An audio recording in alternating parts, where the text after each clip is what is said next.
Em, ok, muy bien. Bueno,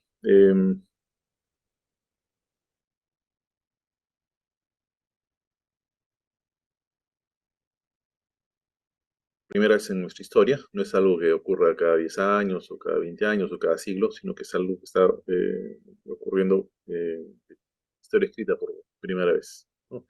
De manera que no sabemos, no tenemos certeza de qué va a pasar en el futuro, ¿ok? Entonces, de lo que les voy a hablar ahora es del efecto potencial del cambio climático, no realmente de su, no podemos saber en realidad qué va a pasar. Sin embargo, existe evidencia en favor de la información que les voy a proporcionar. Entonces, podemos decir que estas predicciones son hasta cierto punto creíbles, ¿ok? Son elaboradas en base a la correlación que se ha observado en tiempos actuales entre el clima y la salud. Entonces, se asume que si es que digamos, el clima es determinante de la frecuencia de alguna enfermedad, entonces cuando el clima cambia, la frecuencia de esa enfermedad también podría cambiar. ¿Okay? Otro punto importante que debemos distinguir es el cambio climático respecto al clima extremo. ¿Okay? Cambio climático es un proceso gradual que estamos observando en este siglo de incremento de la temperatura, ¿no? Vamos a tener algunos grados de incremento de acuerdo a los modelos de predicción que se han elaborado. En cambio, el clima extremo se refiere a eventos que hemos tenido, digamos que ocurren con una frecuencia en diferentes partes del mundo, ¿no? Mientras que en algunas partes del mundo ocurren eventos extremos como huracanes, tifones, ciclones, ¿no? Tormentas. Aquí en Sudamérica vemos más los efectos por ejemplo, el fenómeno del niño, ¿no? El fenómeno ENSO, el Niño Southern Oscillation, que trae sequías, trae lluvia intensa en otras partes, inundaciones, ¿no? Se refiere a eso. Entonces son dos cosas diferentes. Que yo voy a hablar más de cambio climático. Sin embargo, existe posiblemente una asociación entre cambio climático y eventos extremos. Aparentemente, con el cambio climático, con el calentamiento global, vamos a tener mayor frecuencia y mayor severidad de eventos adversos, ¿no? Hay estudios, digamos, que utilizan información antigua, estoy hablando de miles de años, que tratan de evaluar si esta correlación existirá o no, y hay resultados controversiales en ese aspecto. Entonces estamos hablando de que posiblemente esté asociado a una mayor frecuencia de eventos adversos. Vamos a clasificar los efectos del clima en la salud. ¿Okay? Entonces, los efectos son variados. El efecto puede ir, digamos, puede haber un efecto directo del clima, pero también pueden haber efectos indirectos a través de enfermedades infecciosas, no infecciosas. ¿Okay? Em, entre los efectos directos, ¿no? Tenemos las lesiones físicas, los efectos de la temperatura y los efectos de la disponibilidad de agua. O sea que el clima va a producir cambios en temperatura, va a producir cambios en disponibilidad de agua y estos cambios directamente pueden afectar a la población. Afectan también a la agricultura y a la ganadería, de manera que una reducción en la producción de estos podría también afectar la seguridad alimentaria y la nutrición de las personas. El cambio en el clima también puede alterar la frecuencia de varias enfermedades infecciosas, ¿no? Entre ellas, las enfermedades transmitidas por vectores, las enfermedades transmitidas por el agua, enfermedades respiratorias y otras enfermedades infecciosas. Pero también puede tener un efecto en condiciones no infecciosas, ¿no? Vamos a ver más adelante un poco más de detalle. Y el hecho de que, digamos, caiga menos agua en alguna parte o un río se seque, el glaciar se descongele, puede causar migraciones forzadas y eso también está relacionado a una serie de enfermedades infecciosas y no infecciosas. Entonces vamos a ver un poco más de detalle cada una de estas situaciones. Em, la, eh, em, Las lesiones físicas están más relacionadas al clima extremo. ¿Sí? Por ejemplo, huracanes, tifones, ¿no? Que pueden causar que las personas mueran, ¿no? Como consecuencia de desplazamiento de aire, por ejemplo, o por el desplazamiento y acumulación del agua, ¿no? Inundaciones y crecidas de ríos, ¿no? También incluso por el efecto del agua el suelo se inestabiliza y podría desplazarse, ¿no? Y estos desplazamientos del suelo también pueden causar lesiones físicas a la gente, ¿no? Vemos acá ocurren han ocurrido cuando hay fenómenos de lluvias abundantes en algunas partes y vemos estos problemas, ¿no? Con desplazamiento del suelo y del agua. ¿Qué cosa incluye? Incluye, por ejemplo, traumatismos, entre ellos golpes, cortes, colecciones, amputaciones, fracturas, ¿no? Por ejemplo, objetos que son arrojados al aire por el viento, pero también por objetos que son arrastrados por el agua o por la tierra y que pueden producir estos problemas. Adicionalmente tenemos el problema de ahogamiento, ¿no? Personas que están eh, eh, digamos, sumergidas personas que se asfixian, ¿no? Por la presión directamente o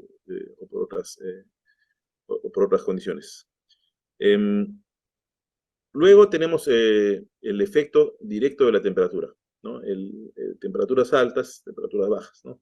Entonces, tenemos, por ejemplo, el efecto del golpe de calor, ¿no?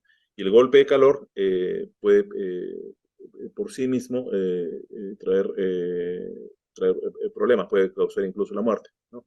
Eh, Hay una pérdida de el golpe del calor es una pérdida de la termorregulación, la temperatura sube más de lo normal, más de 40,6 grados. Es diferente a la fiebre. ¿Sí? La fiebre digamos, no está relacionada a la temperatura externa o la actividad física. Más bien el golpe de calor está asociado a la incapacidad de liberar calor del cuerpo, ¿no?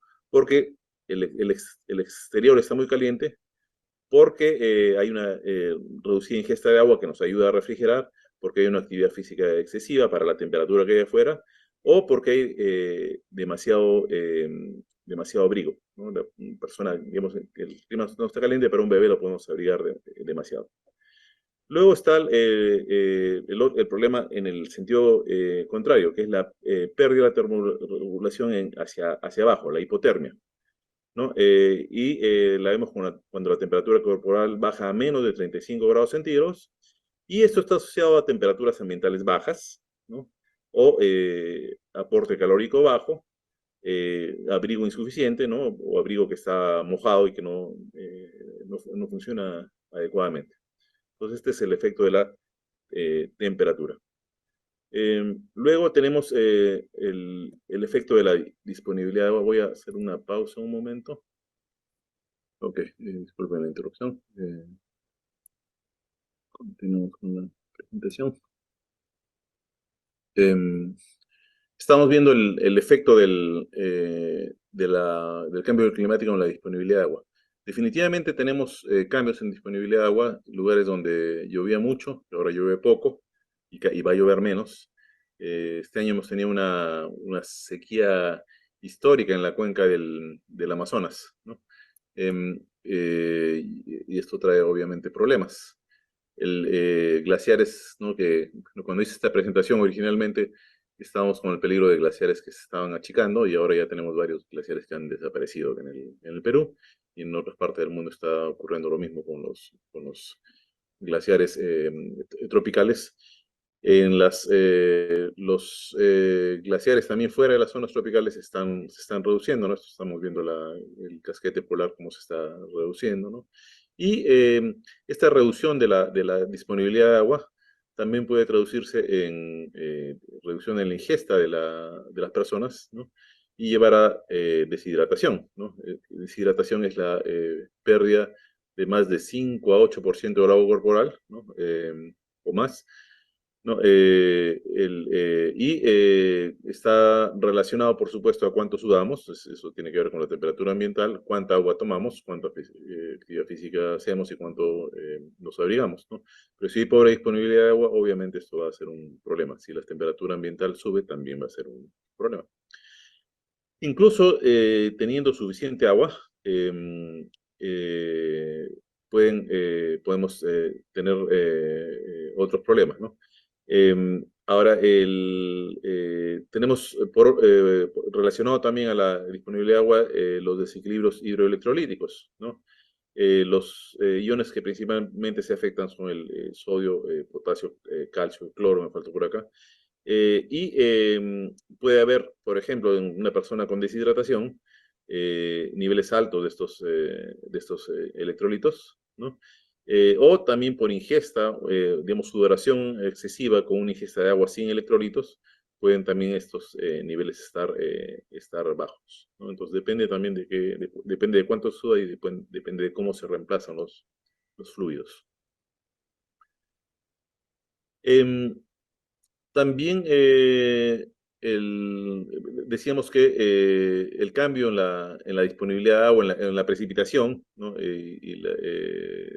La disponibilidad en ríos, agua para regadío, para cultivo de secano, va a traer problemas con la productividad agropecuaria, ¿no? Los eventos adversos también van a traer problemas porque pueden destruir cosechas completas, ¿no? Y esto va a tener un efecto en la disponibilidad de alimentos. Y la disponibilidad de alimentos alterada también tiene problemas, ¿no? Entonces, una simple reducción en la disponibilidad puede traer desnutrición aguda y crónica, eh, puede traer tipos especiales de nutrición como la desnutrición calórica, si no se ingieren suficientes calorías, o desnutrición proteica. ¿Okay?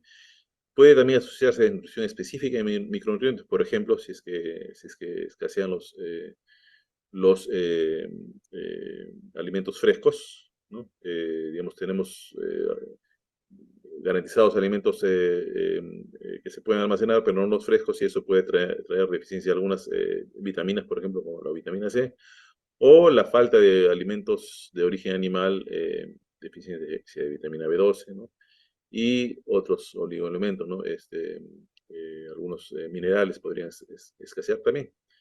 Ahora, un cambio en la calidad de los alimentos de que se dispone puede incluso llevar a la situación contraria, que es el sobrepeso y obesidad, que también son malas para la salud, ¿no? Entonces, en una situación de deterioro del sistema agropecuario, podemos tener desnutrición o sobrepeso y obesidad. ¿Okay? Y el efecto del cambio climático puede ser en ambas direcciones, ¿no?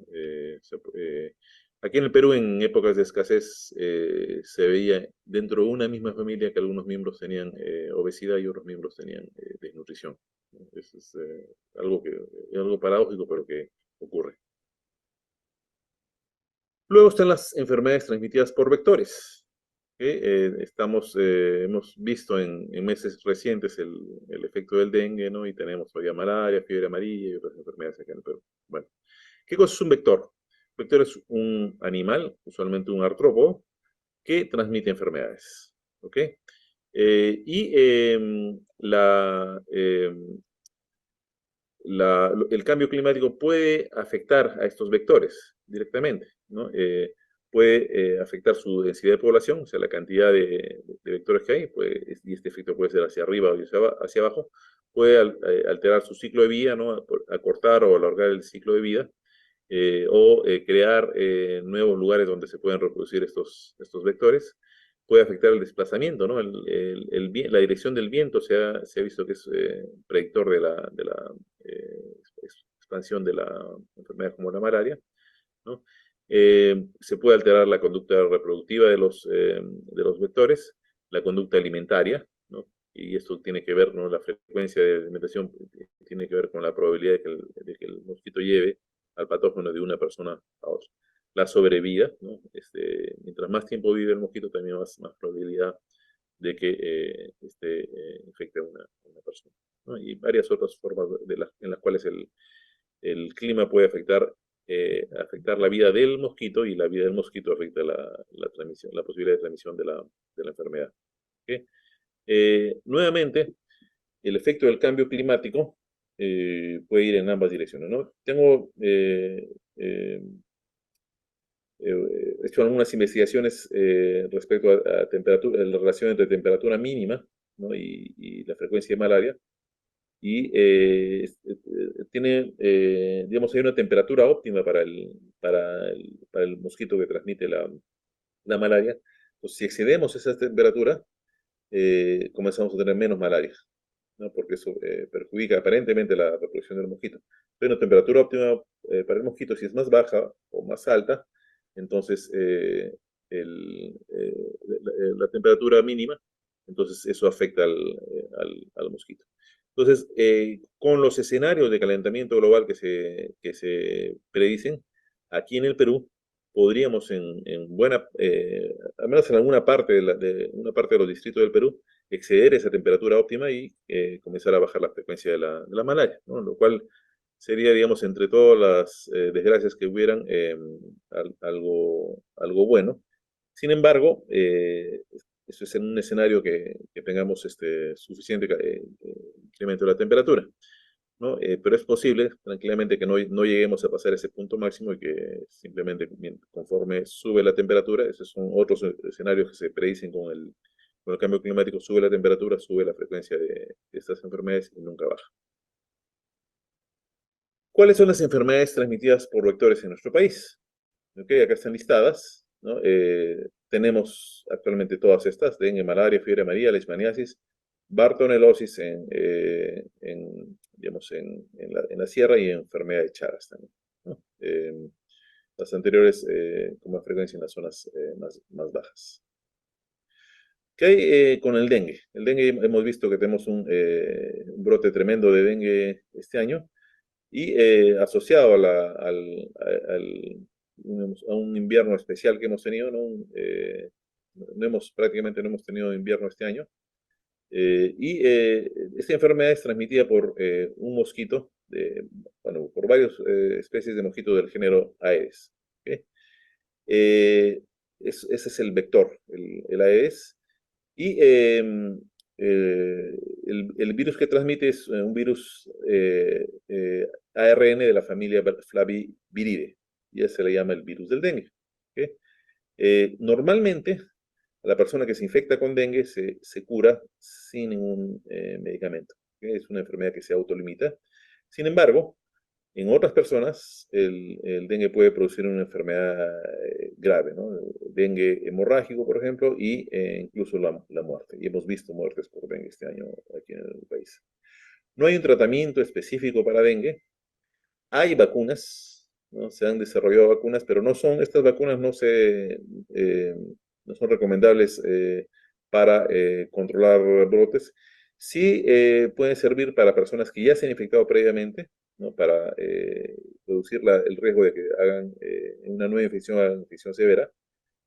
Sin embargo, si se aplican estas vacunas en personas que no han tenido dengue previamente, aparentemente esto incrementaría el riesgo de enfermedad grave. Entonces, no es una vacuna que se pueda eh, distribuir ampliamente, como por ejemplo la vacuna de la influenza.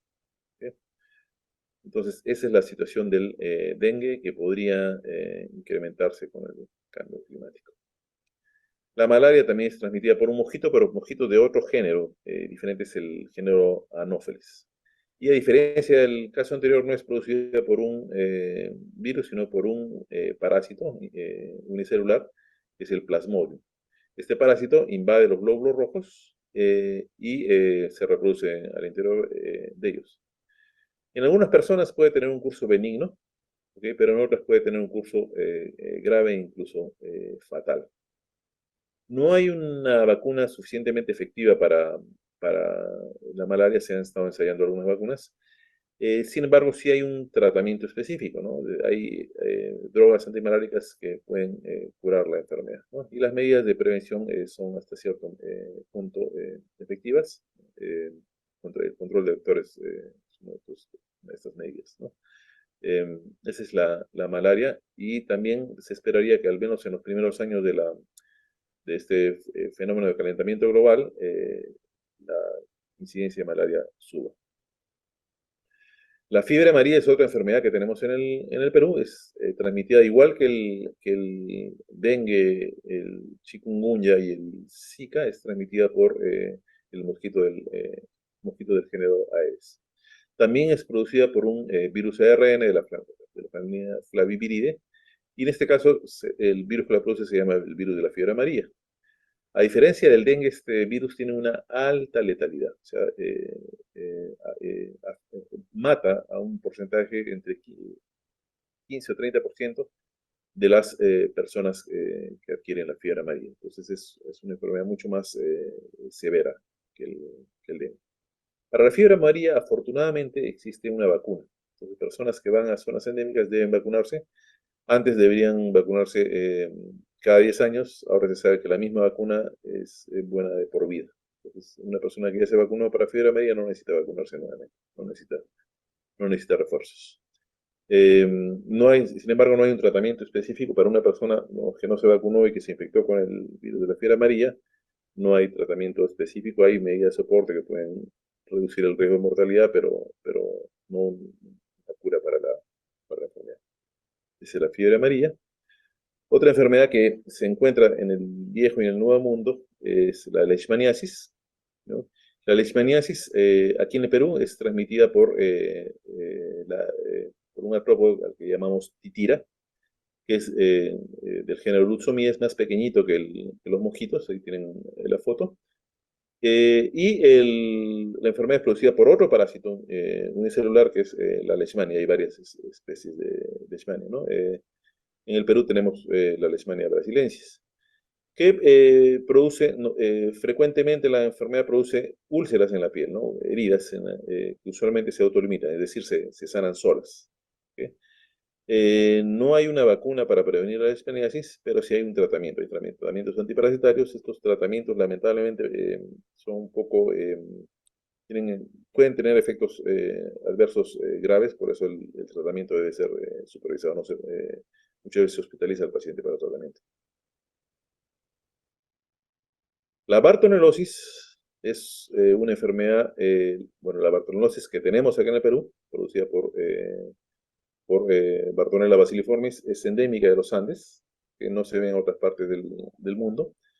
Es también transmitido por titiras del género Lutzomia, y lo produce una bacteria que se llama Bartonella. Hay varias especies de Bartonella que pueden producir enfermedad en animales y también en humanos, ¿okay? Pero la que tenemos en el Perú produce la verruga peruana, es la Bartonella basiliformis, que es la que es importancia en el Perú, que produce anemia severa y produce además estos nódulos en la piel, ¿no? Después de la fase de anemia se producen estos nódulos, que son justamente lo que llaman verruga. Eh, Se puede autolimitar, ¿sí? Pero incluso en residentes en zonas endémicas, en la fase anémica puede producir la muerte. ¿Sí? Entonces no es una enfermedad que puede ser seria. No hay vacuna para esta enfermedad, pero sí hay un tratamiento específico, hay antibióticos que pueden ayudar a curar esta enfermedad. En el Perú todavía tenemos enfermedad de Chagas, ¿no? Esta enfermedad es transmitida por chirimachas, ¿no? Del género Tratoma, del género Rhodnius, ¿okay? Y estos vectores transmiten otro parásito unicelular que es el tripanosoma. ¿Okay? Tiene la foto del tripanosoma. Este parásito esta infección, digamos, puede durar años y puede producir enfermedad crónica con daño al corazón, ¿no? Con un daño digamos, irreversible del corazón que puede producir finalmente la muerte. No hay un tratamiento para la enfermedad de Chagas, perdón, no hay vacuna, pero sí hay un tratamiento específico, entonces se puede administrar antiparasitarios para curar esta enfermedad. Luego tenemos también enfermedades transmitidas por el agua, ¿okay? En caso de inundaciones o una reducción en la calidad del agua que puede haber en caso de sequía, tenemos enfermedades que se pueden transmitir con más frecuencia, ¿no? Por ejemplo, parasitosis, ¿no? Por agua contaminada por los huevos o los quistes de estos parásitos, ¿no? Se pueden transmitir por el agua helmintos, que son gusanos intestinales, y protozoarios, ¿no? Que son organismos unicelulares que también pueden ser parásitos intestinales.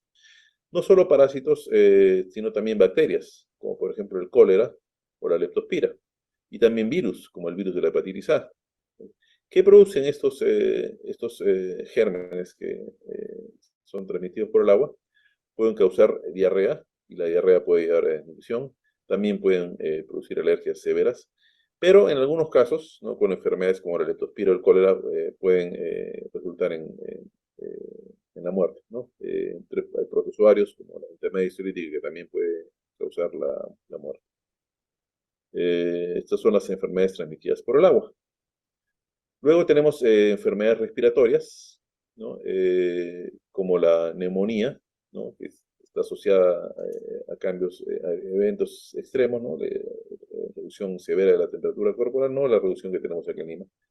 La influenza también podría hacerse más frecuente, ¿no? Se facilitaría la transmisión.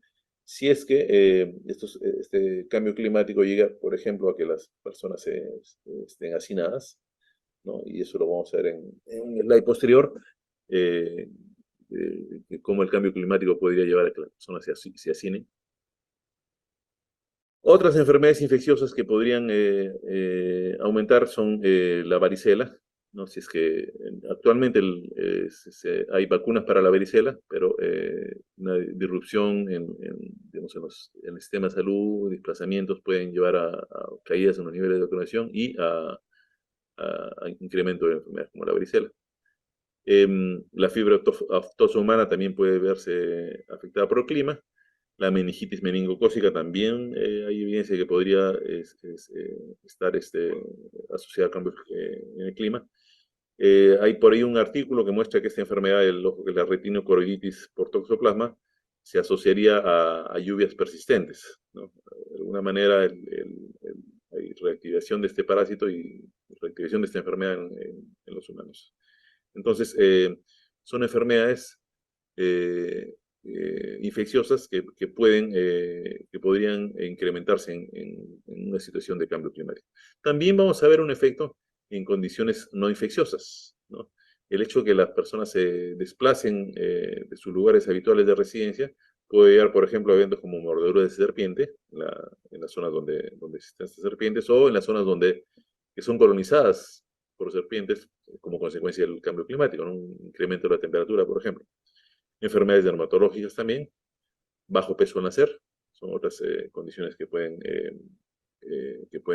ocurrir como consecuencia del cambio climático. No les he preparado referencias para una lista de referencias, pero todas estas son enfermedades que en publicaciones se ven asociadas a clima, ¿no? Y para terminar, quería hablar un poco de las migraciones forzadas, ¿no? El hecho de que en un lugar donde normalmente llovía, ya no llueva o que llueva en exceso, puede hacer que estos lugares ya no sean adecuados para la agricultura.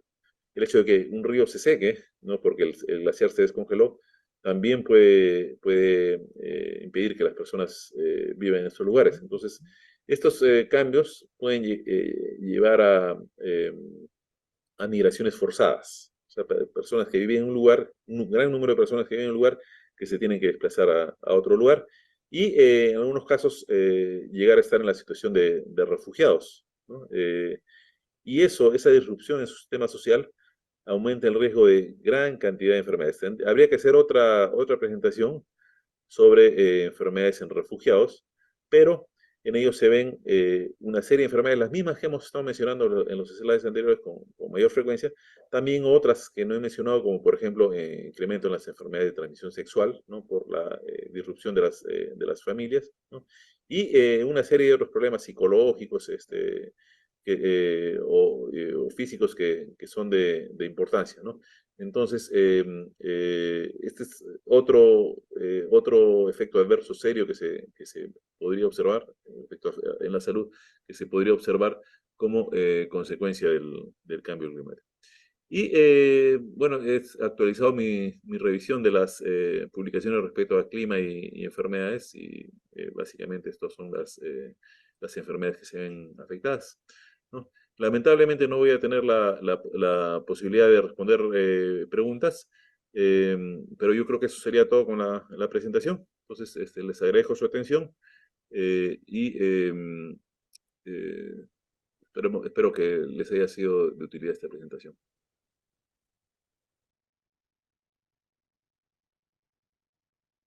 Agradecemos al doctor César Cárcamo por su interesante y exhaustiva charla.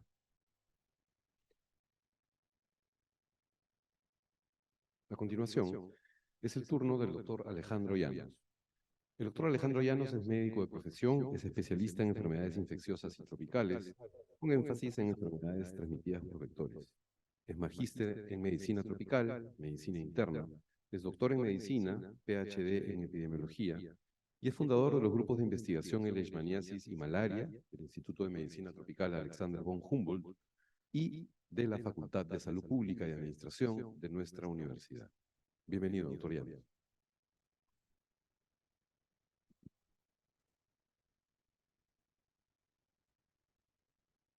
Gracias. Muy amable por la presentación. Gracias.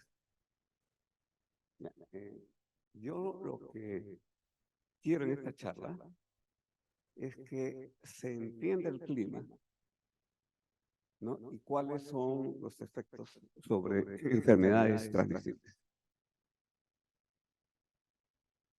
Okay.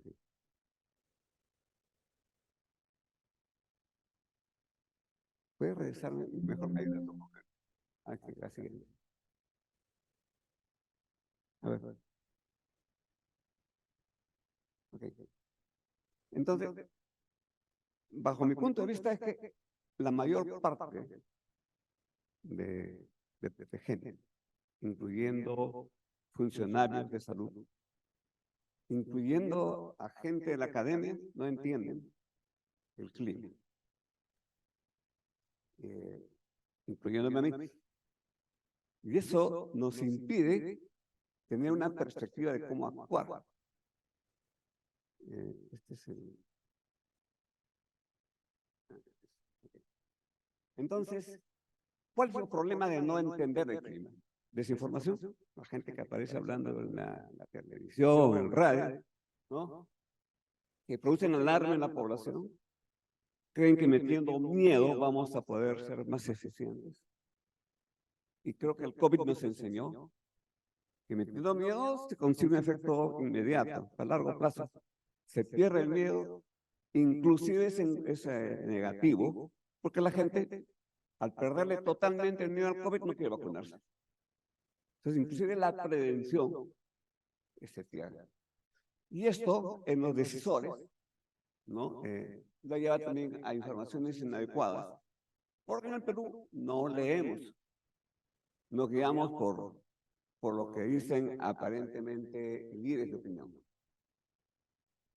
Y entonces, yo quiero tratar de explicar que ese niño, nosotros estamos pensando y transmitimos inconscientemente la idea de que el niño es consecuencia del cambio climático. Y es un error. El niño existe hace más de 40.000 años. O sea, es un efecto, es un problema que ocurre en la naturaleza. Y se calcula que en los últimos 5 años ha habido por lo menos 120 episodios del niño, ¿no? En una recopilación histórica. Y durante el siglo XX, ¿no? Han habido por lo menos unos 25 episodios del niño con diferente intensidad y que ocurren con una periodicidad de cada 5 a 10 años. Y un niño extraordinario cada 50 años. No todos los niños son iguales. Y entonces viene un niño y nosotros le metemos miedo a la población como si fuera un niño extraordinario. Ahora, las referencias bibliográficas indican que los eventos del Niño del año 1981 y 1925, que destruyó Lima, ¿no? Fueron de intensidad comparable a la del 82, 83 y 97, 98. El concepto del fenómeno del niño es un concepto reciente. La investigación sobre el clima es relativamente reciente. Y entonces en ciencia no tenemos instrumentos de investigación sobre el clima lo suficientemente finos y predecibles que nos permita extrapolar resultados. Entonces, a finales del siglo XIX y inicio del XX, ya comienzan a asociar el calentamiento anormal de la costa peruana con la corriente del Niño y las fuertes lluvias. Y los primeros que lo hacen son los pescadores del norte. De repente lo de Ñuro.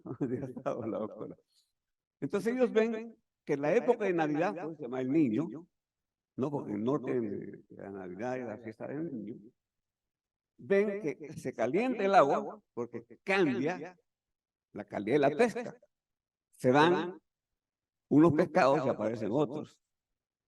Pero también, simultáneamente, comienzan a aparecer lluvias en las costas.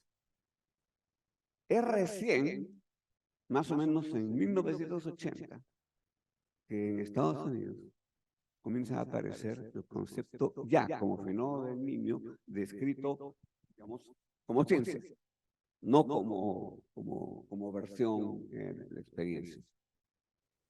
En lo que va de este siglo, que estamos en el siglo XXI, ¿no? Se han presentado 4 episodios del Niño global. O sea, no es lo mismo el niño costero y el niño global. Por ahí leo en el domingo, el periódico El Comercio, el director de INDECE, mezcla los conceptos del niño costero y global. Confunde a la población. Entonces, la intensidad débil del año 2004 y 2005 y otro en el 2006 y 2007. Y de intensidad moderada en el 2002, 2003 y 2009 y 2010. Entonces, antes del Niño comienza a haber otro desarrollo de conceptos, como es el ENOS. Y el ENOS es un fenómeno que es el Niño más la oscilación sur. Y entonces, acá ya entra otro concepto, la presión atmosférica que afecta el Pacífico oriental y occidental, ¿no? Y una interacción entre la atmósfera y el océano. Ya no es solamente el océano, ya entró la atmósfera. Entonces, ante esta profusión de conceptos y de publicaciones, y me parece con buen tino, el gobierno peruano no organiza el ENFEN, que es una comisión multisectorial encargada del estudio nacional de fenómeno. Entonces, ellos definen como niño costero el incremento de la temperatura de la superficie del mar en casi de 0.4 grados en esta región 1 y 2, frente a la costa peruana, la costa norte peruana. No me dice tiempo. Y durante 3 meses consecutivos. El Niño global es el mismo criterio, pero ya no en la costa, sino en el Pacífico Central. Entonces, el Niño global es de la costa peruana y es un calentamiento en esta región que se llama región 3-4. El Niño costero es el calentamiento en la región 1-2. ¿Cuál es la importancia de esto? Es que tienen efectos diferentes. O sea, algunas similitudes, pero algunas diferencias. Entonces, por ejemplo, el efecto del Niño global es a nivel mundial, no solamente en la costa. Pero en el Perú produce baja de lluvias en el Ande, como está ocurriendo ahora, y en la Amazonía. En Quito, por ejemplo, ya no se, casi se puede transitar, no se puede llegar a muchas localidades porque el nivel del agua no permite navegar. Entonces, y los dos niños, tanto el costero como el global, pueden ser débiles, moderados, fuertes o extraordinarios. Pero también pueden combinarse. O sea, puede haber un niño costero independiente, un niño global independiente, o pueden combinarse como está sucediendo en este periodo. Entonces, decide el niño, pues, ya no cabe, eso pudo ser hace años atrás. Por ejemplo, en el verano del 2017 hubo niño costero, no hubo global. En el año 82, 83, 97, 98 se combinaron, como actualmente.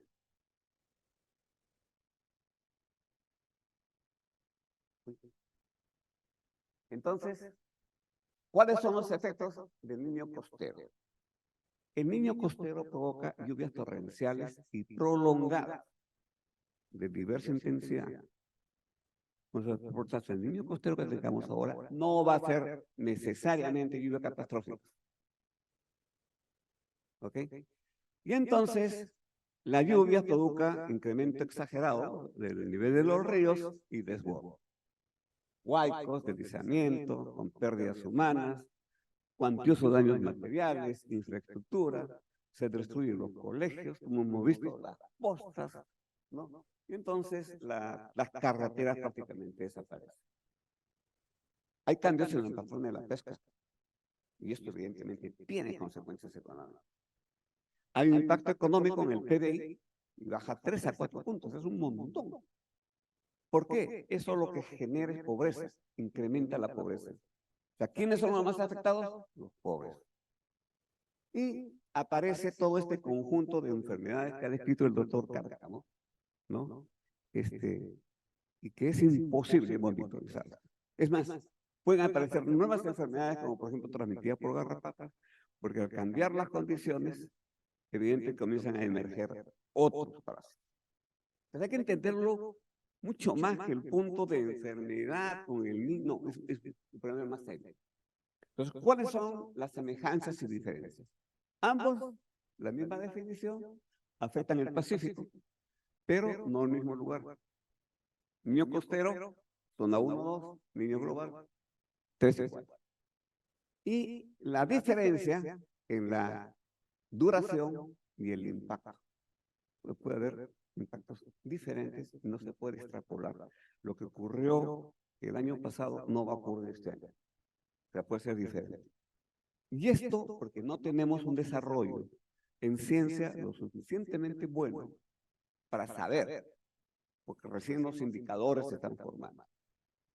Y entonces ahí vienen los grandes problemas de poder predecir. Entonces, ¿cómo se espera que sea el niño en este periodo 23 y 24? Primero, es que ya comenzó.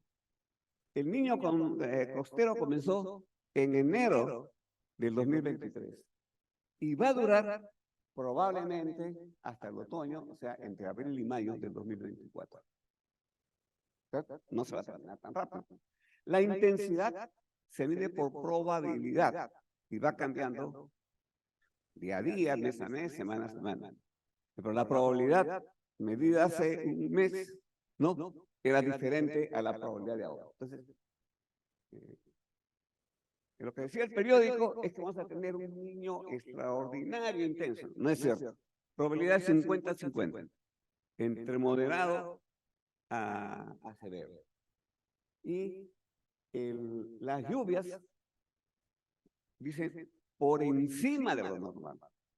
Por encima de lo normal no significa que es catastrófico, ¿no? Hay una probabilidad que sean intensas, pero eso es menor todavía. Ahora, el niño global se ha iniciado en junio, pero va a ir también probablemente hasta mayo. Igual, la intensidad entre moderado y fuerte está mitad-mitad. ¿Esto qué va a provocar? En la zona andina, especialmente en la parte sur, sequía. Menos lluvia. y también en la parte oriental, o sea, la selva, la Amazonía, menos lluvia. No todo es malo, ¿ah? Tomando el ejemplo, por ejemplo, de malaria, el hecho de que no haya demasiada lluvia hace que el nivel de transmisión sea menor. O sea, en teoría, en Loreto deberíamos tener una menor transmisión de malaria. Y eso es porque, digamos, los niveles de las condiciones para la reproducción del mosquito no son las óptimas. Ahora, esto no implica que esto, cómo se superpone o cómo se interpreta con el cambio climático, eso que voy a pretender explicarles un poco más adelante.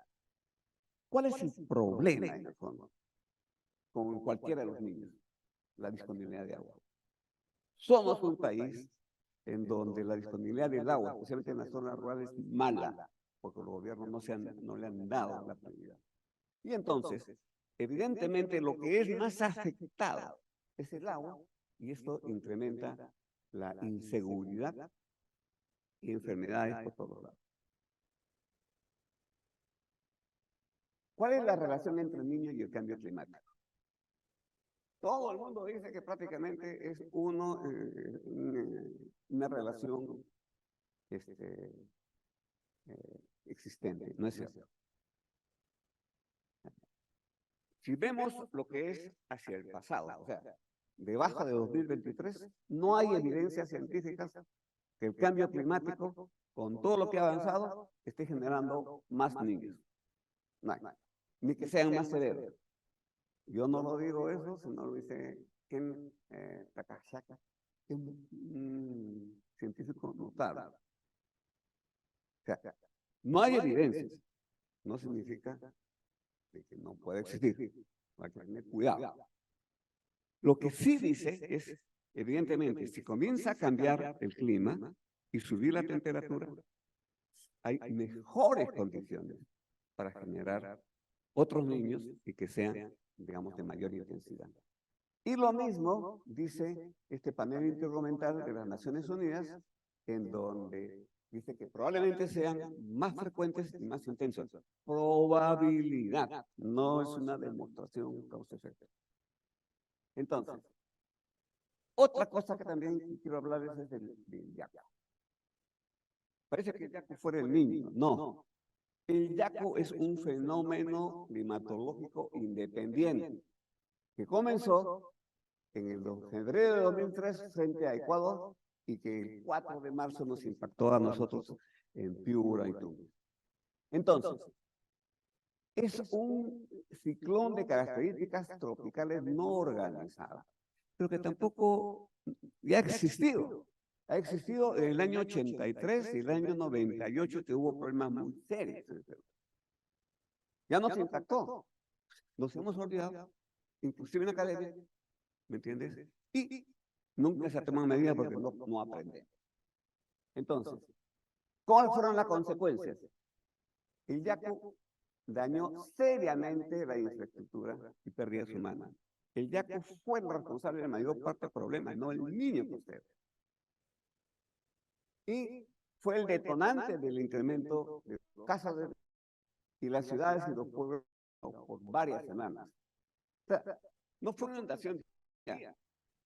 Al tener tanta agua y los ríos perdieron el cauce, no tenían que drenar. Y entonces se quedó estancada. Pero el problema del climatológico es un problema que se relaciona con el medio ambiente, con los suelos. Si ustedes tienen un suelo que no drena, entonces se acumula.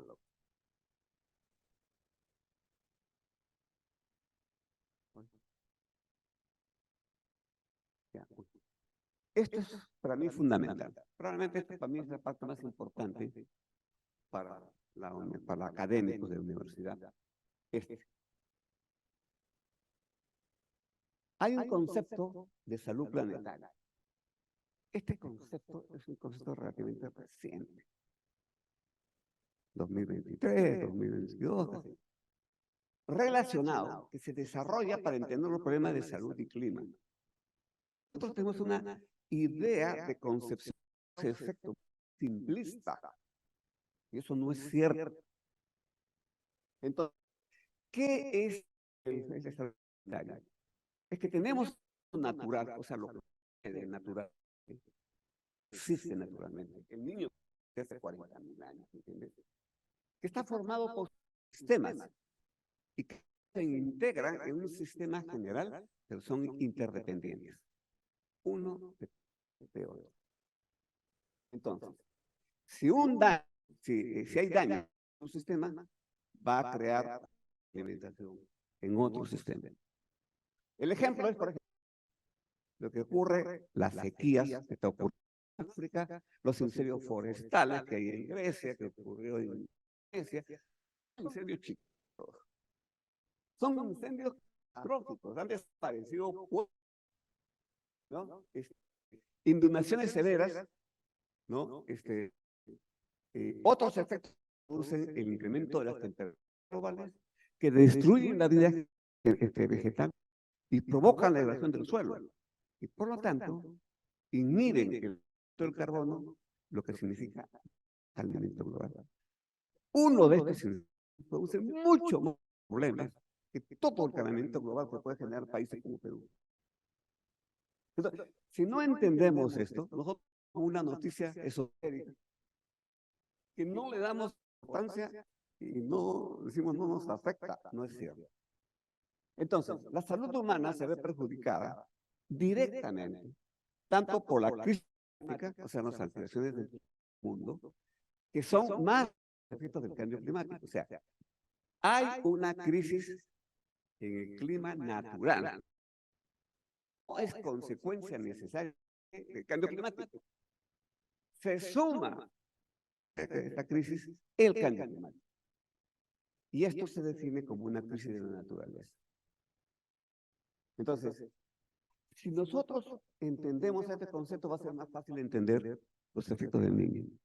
Y en el futuro es cómo vamos a actuar, que es la parte interesante. Entonces aquí, por ejemplo, el niño provoca lluvias torrenciales, prolongadas en la costa norte, con serios efectos en la naturaleza, ¿no? Que no tiene sistema de drenaje adecuado, pésimas condiciones digamos, de saneamiento. Y esto altera los sistemas sociales porque la gente al estar afectada genera conflictos sociales.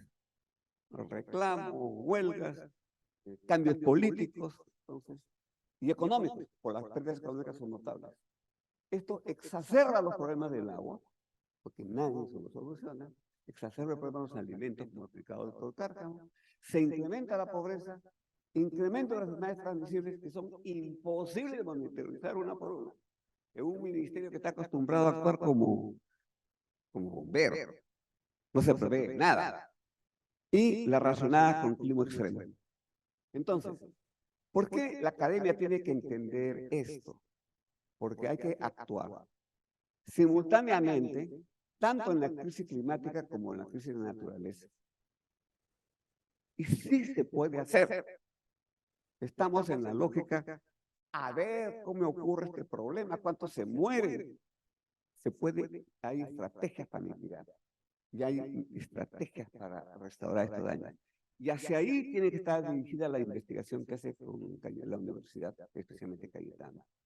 Porque esto son megaproyectos que hay que tener realmente coordinaciones y se puede obtener apoyo internacional porque ahora se está viendo que el problema es esto.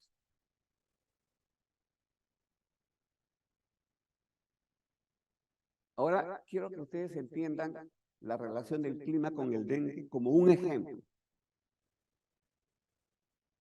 Y entonces, primero que el dengue ya es un problema, es el problema probablemente más importante en enfermedades transmisibles a nivel global. Ya ha subido 30 veces en los últimos 30, 40 años. Es una más seria, con riesgo de convertirse en pandemia.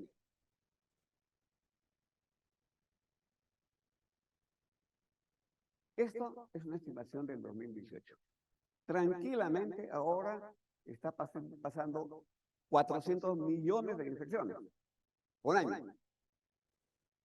Hay aproximadamente 100 millones, o sea, de cada 10 casos de dengue, 80% ni cuenta se dan, son asintomáticas, oligosintomáticas. 20% hacen problemas. Y de ellos, ¿no? De ellos, de ese 20%, ¿no? Más o menos el 2%. El 2% desarrolla el dengue severo. Con riesgo de morirse, ¿no? Aproximadamente el 3 por 1000. Entonces el problema del dengue no es ir sobre el total de la gente, es concentrarse en eso.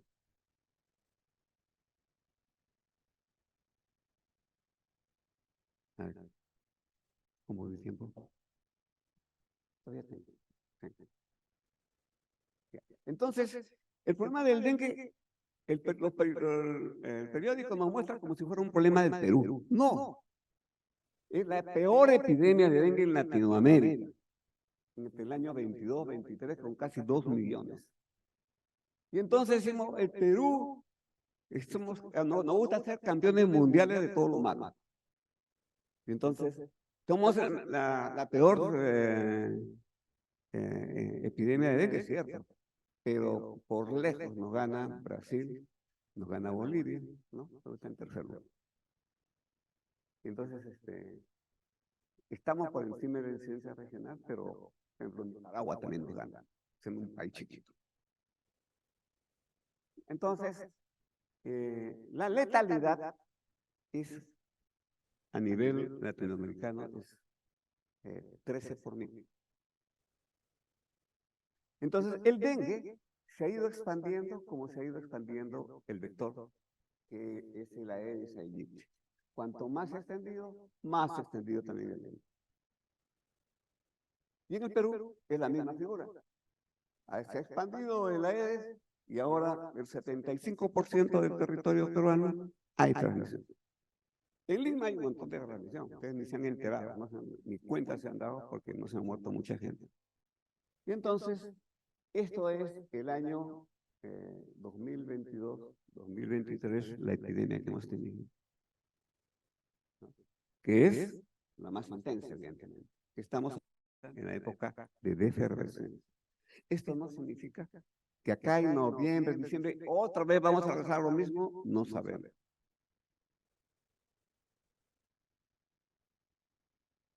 Y hay una cosa que también la gente, ya en este caso de la universidad, que hace investigación, no transmite mensajes claros.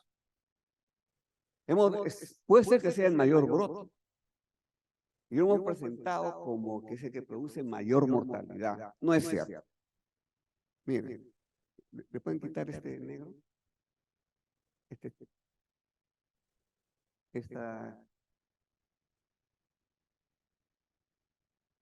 Gracias. La mortalidad en este último dengue es de 0.17 por 1000. Pero miren, hay otros años que han habido mayores letalidades y nadie ha dicho nada.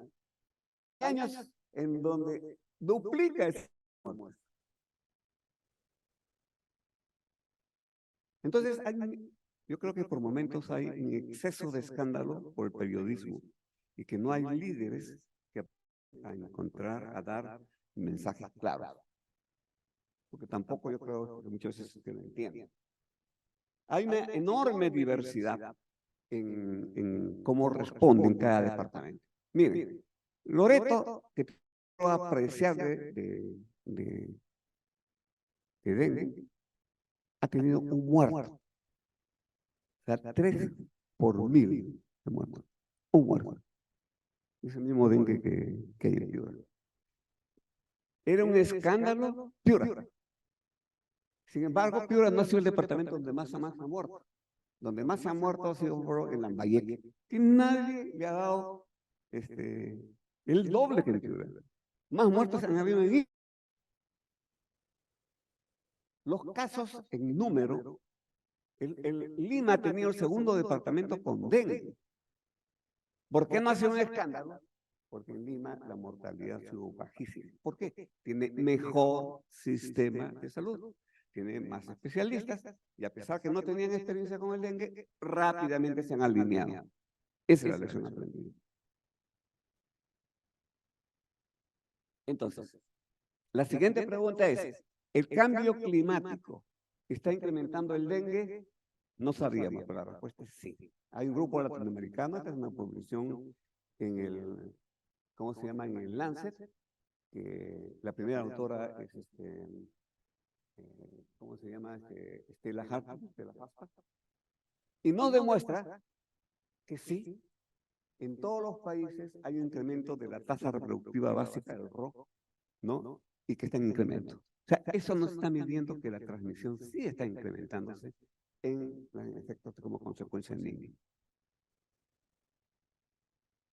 En resumen, estamos en un contexto de epidemia de 2022. La epidemia es la peor de nuestra historia, pero actualmente estamos en caída. Y ya fue el factor desencadenante en un contexto de niños posteros. La epidemia explosiva potenció las inequidades sociales, las vulnerabilidades, la deforestación, ¿no? Potenció los efectos extremos del clima y eventos climáticos. Entonces, si bien hay cosas similares, pero también hay diferencias entre las diferentes regiones de nuestro país. Entonces, quiero que entiendan los problemas que hay para el control del dengue, porque todo es, si le echas la culpa al cambio climático, que no lo puedes interpretar, entonces no hay que hacer, te pones a llorar. Entonces, primero es que el virus es un virus notable, pero no es cualquier virus. Son 4 serotipos, ¿no? Que todos circulan en el Perú, pero cada serotipo tiene genotipo y cada genotipo tiene linaje, igualito que el COVID. Se va cambiando, ¿no? Y constantemente van teniendo. Nosotros no tenemos sistema de predicción. El único que hace algunas cosas por ahí es el INS. Pero Cayetano, teniendo tanta gente que hace genética, pero no hay fondos. Y una persona, igual que el COVID, puede tener más de. Y entonces, porque la protección es solo contra el serotipo o contra el genoma. Entonces tenemos casi permanentemente población en riesgo. Siguiente. No quiere terminar. La siguiente, por favor. Los 4 serotipos están en el Perú. Y 3 serotipos están metidos en la epidemia del Perú actualmente. Entonces,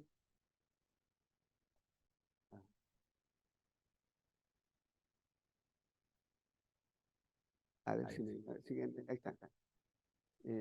Una menos, ahí está. El Aedes es el vector. Sí. Lo peor de esto es que estamos frente a un campeón mundial. Porque no es cualquier vector. Siguiente, por favor.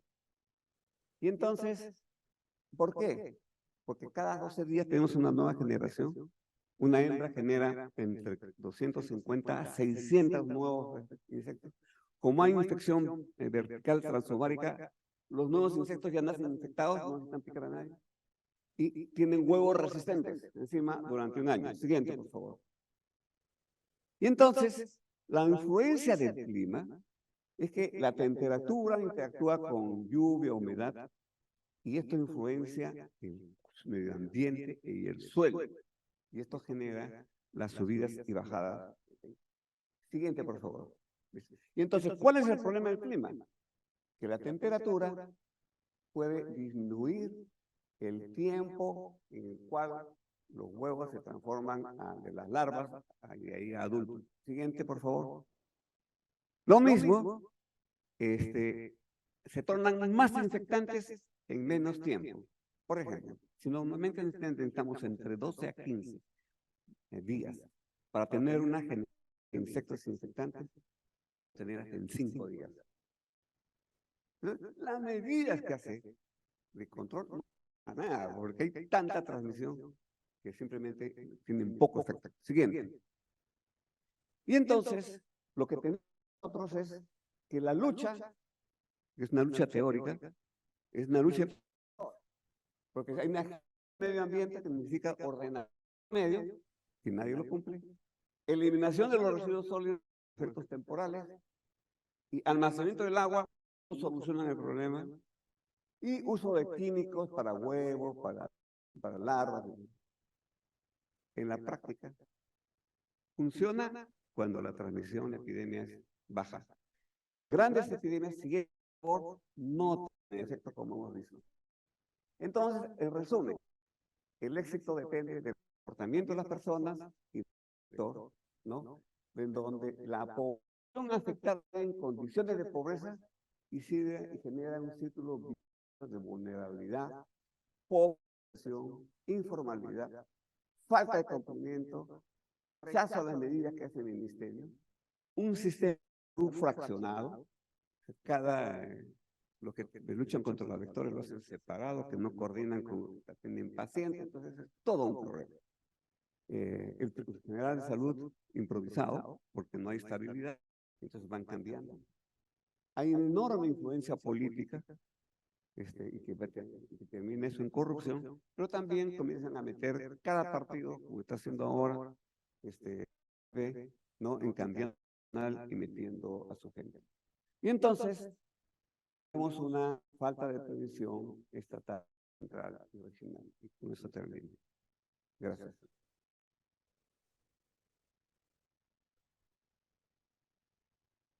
Muchas gracias, doctor Llanos. Es momento de presentar al doctor Andrés Lescano. Lescano es bachiller en Ciencias con especialidad en Ingeniería de Sistemas de la Universidad Nacional de Ingeniería. Tiene un doctorado en Epidemiología Global y Control de Enfermedades de la Universidad Johns Hopkins y 2 maestrías en Ciencias de la misma institución. Es profesor asociado en la Universidad Peruana Cayetano Heredia, donde dirige EMERGE, la unidad de investigación en enfermedades emergentes y cambio climático. Dirige la maestría y el doctorado en investigación epidemiológica. También es director de CLIMA, el Centro Latinoamericano de Excelencia en Cambio Climático y Salud de Cayetano Heredia. Él nos acompañará vía Zoom. Bienvenido, doctor Lescano. Muy buenas tardes. Gracias a los organizadores por la invitación a poder presentar con ustedes. Uy, dice que mi internet es inestable. No sé si se escuchó, pero estaba agradeciendo la oportunidad de poder presentar. ¿Se me escucha bien? Sí. Muchas gracias.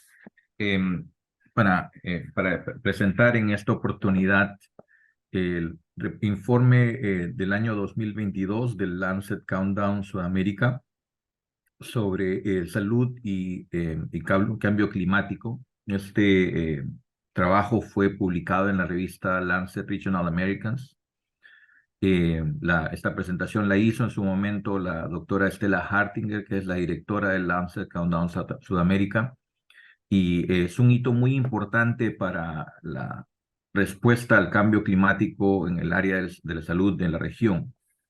Es lo que el título de este reporte es Confíen en la ciencia. Ahora que sabemos sobre estos impactos del cambio climático, debemos actuar. El doctor Cárcamo y también el doctor Llanos han descrito cómo el cambio climático amenaza la salud de las poblaciones de Sudamérica, intensificando no solo la temperatura, sino generando fenómenos meteorológicos extremos, intensificando las tormentas, afectando diferentes indicadores de salud y también de bienestar de las poblaciones.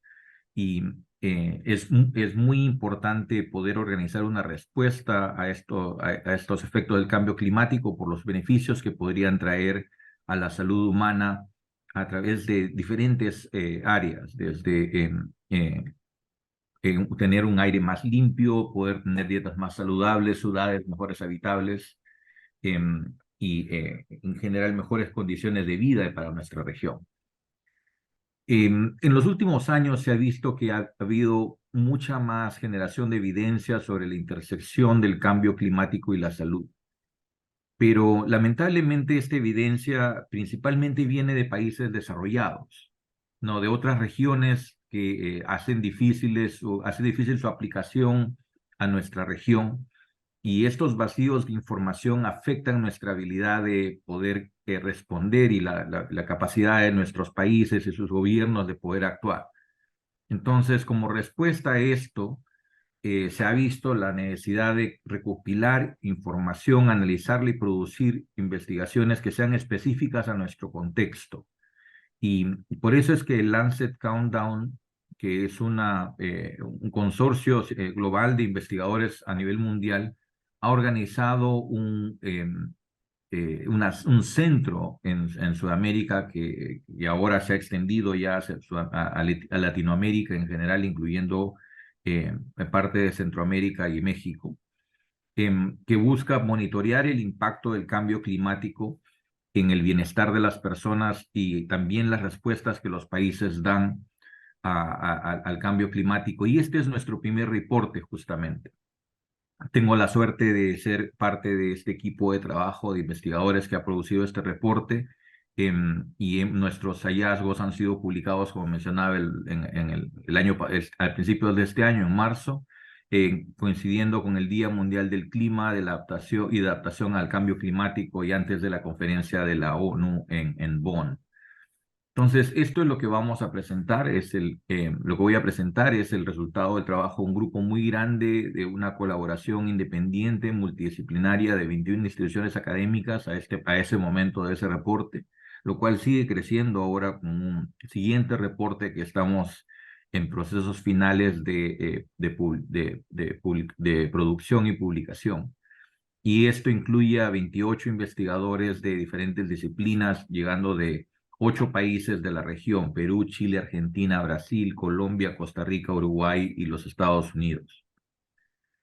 Este grupo de Lancet Countdown Sudamérica está organizado, trabaja organizadamente en 5 dominios clave que son muy importantes para la respuesta al cambio climático: los peligros para la salud y exposiciones e impactos.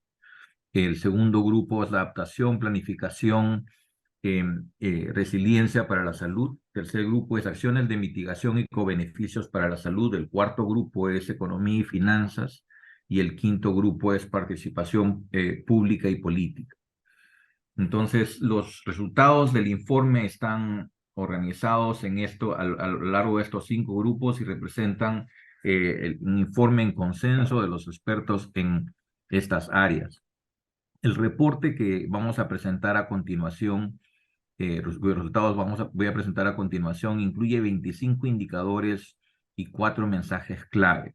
Estos indicadores vienen del trabajo del consorcio del Lancet Countdown a nivel global, que viene generando reportes globales desde el año 2015, me parece, a nivel mundial, y que en esta es la primera vez que se evalúa para todo un continente, para Sudamérica, y analizando los datos ya a nivel de país y analizando las tendencias que se vienen generando en cada uno de estos lados. Entonces, en cada uno de estos indicadores. Entonces, a continuación, le voy a presentar cada una de las secciones individualmente, de los grupos de trabajo y algunos de los mensajes clave. La sección número 1, el grupo de trabajo número 1, que tengo el honor de poder dirigir, es el grupo que evalúa los impactos, exposición y vulnerabilidad ante el cambio climático.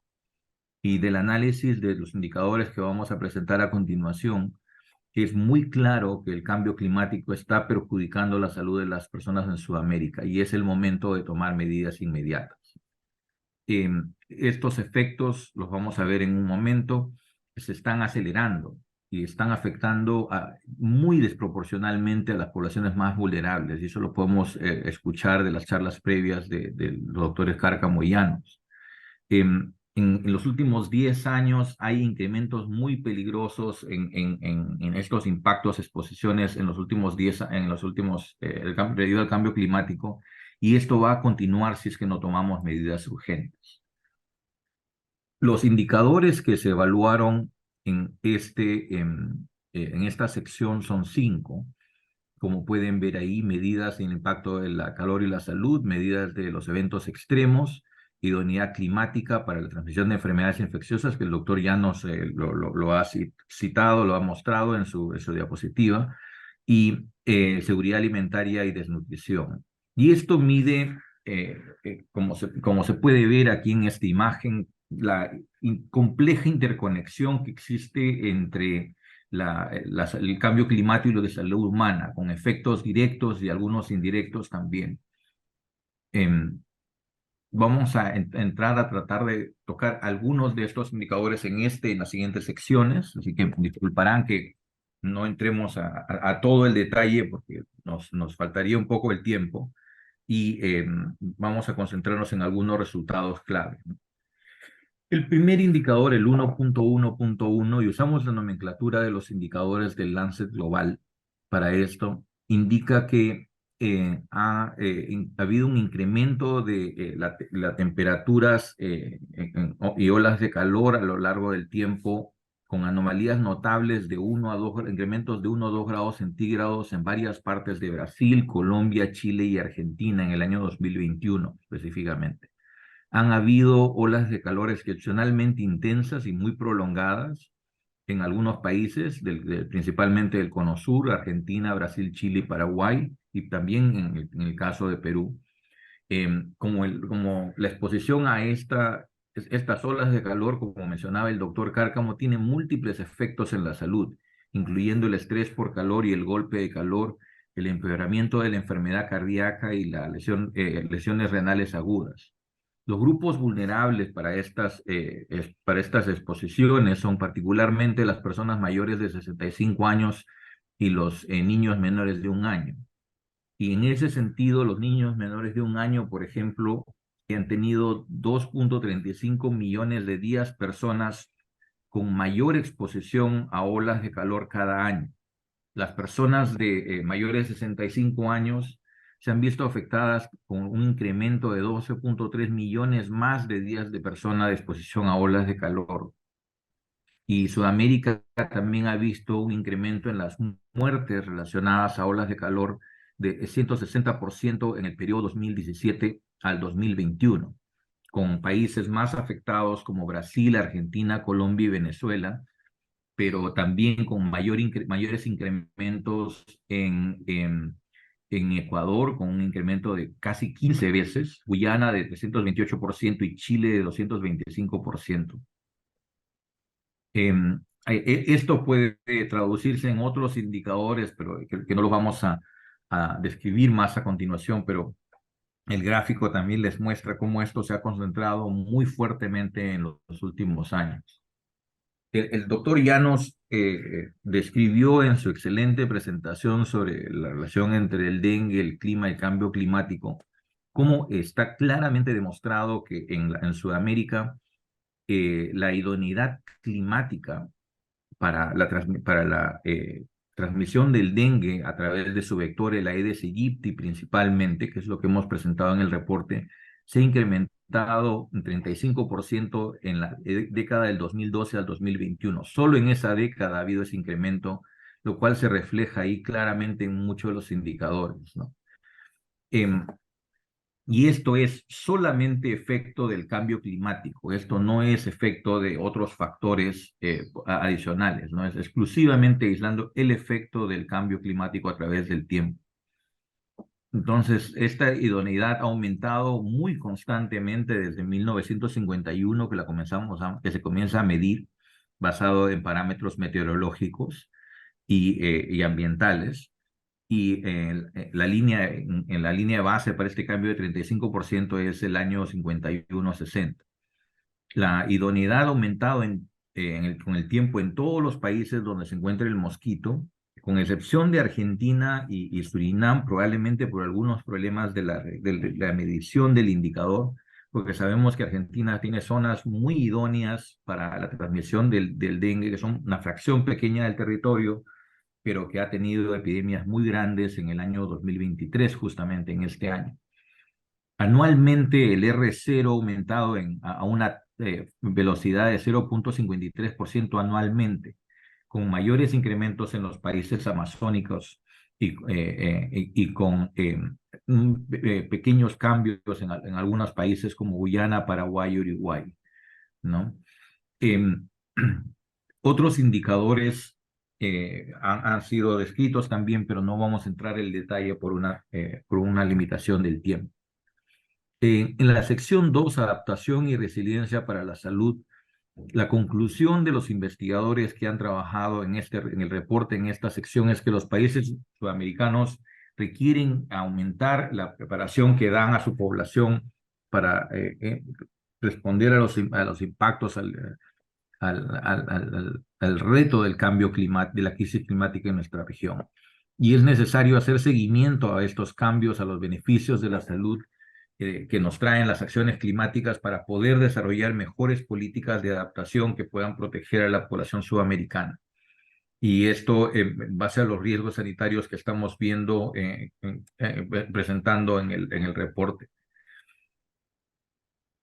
En este sentido, si nosotros miramos los indicadores, hay una gran cantidad de indicadores que se han evaluado y presentado, muchos de ellos relacionados a la evaluación de la presencia y el contenido de los planes de adaptación y evaluaciones nacionales que han hecho los países con respecto a su respuesta contra el cambio climático.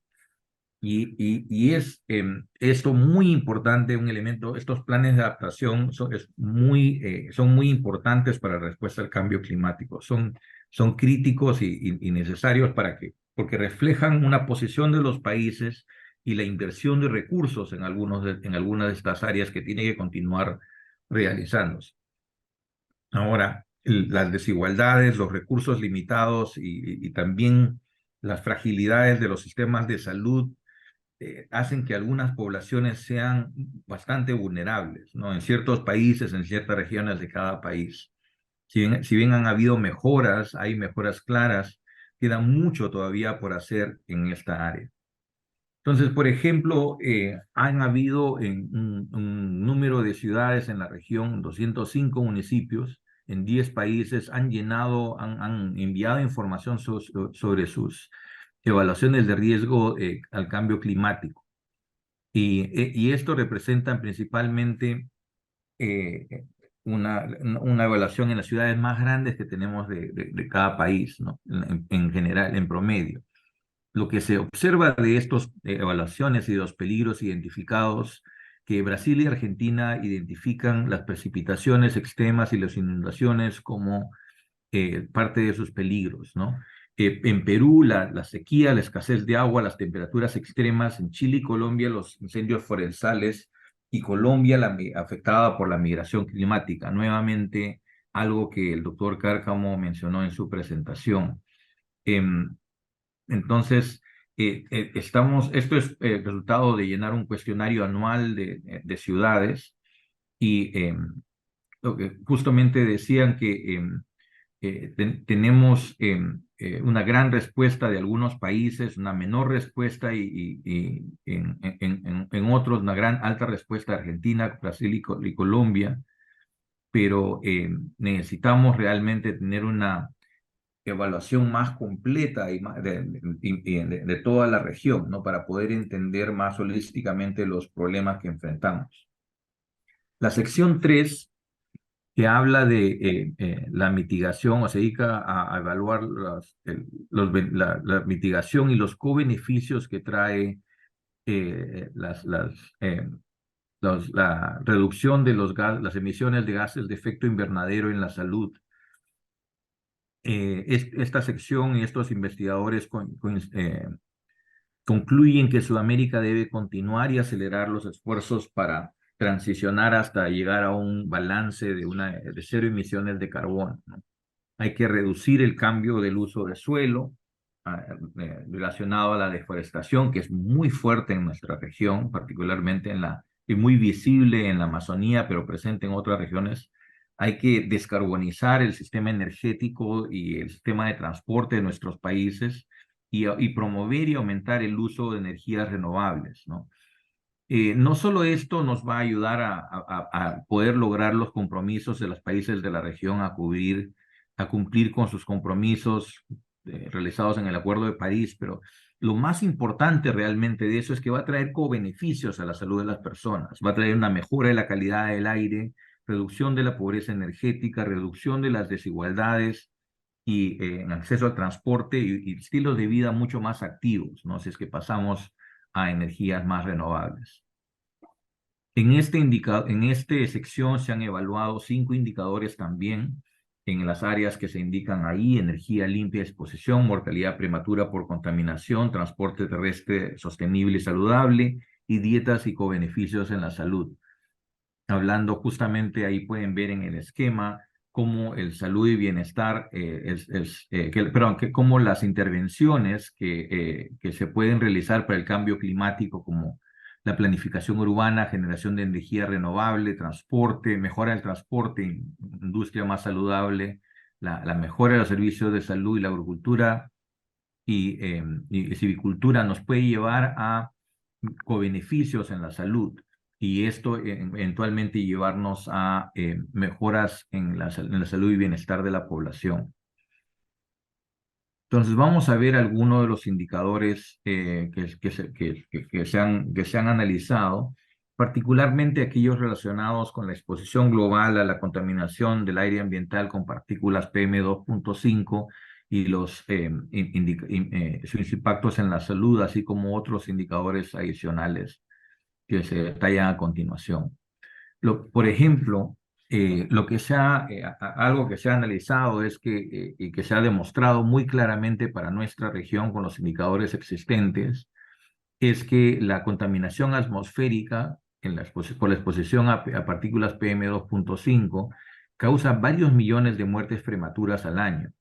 Y la mayor parte de esta contaminación proviene de sectores que también producen emisiones de gases de efecto invernadero. Entonces, esto nos da la oportunidad de poder, a través de intervenciones, de poder reducir y tener un doble impacto, ¿no? Un doble impacto en la mortalidad y cobeneficios adicionales, ¿no?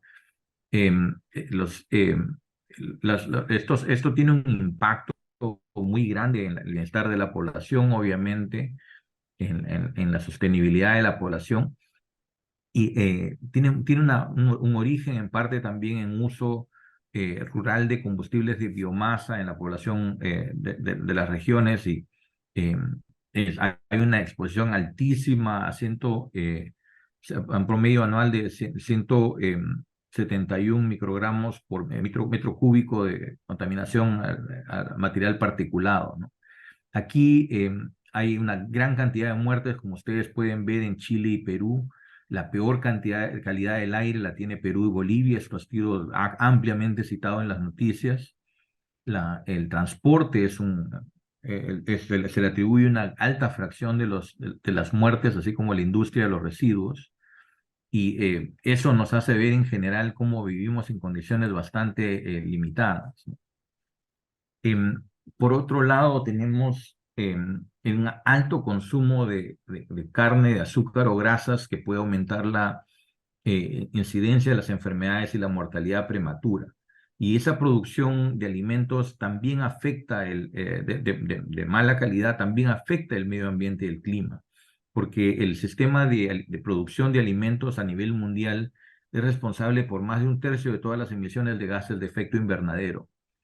Entonces, muchas de estas muertes prematuras que se dan en Sudamérica, medidas y cuantificadas con los indicadores del Lancet Countdown Sudamérica, se dan por el alto consumo de carnes rojas y procesadas y productos lácteos, ¿no? En niveles demasiado altos, más de 23% de esas muertes, concentradas en países como Brasil y Argentina, que tienen un alto nivel de consumo de carnes rojas justamente, y que al mismo tiempo tiene el efecto también del alto nivel de emisión de gases de efecto invernadero relacionado a la producción de estos productos cárnicos.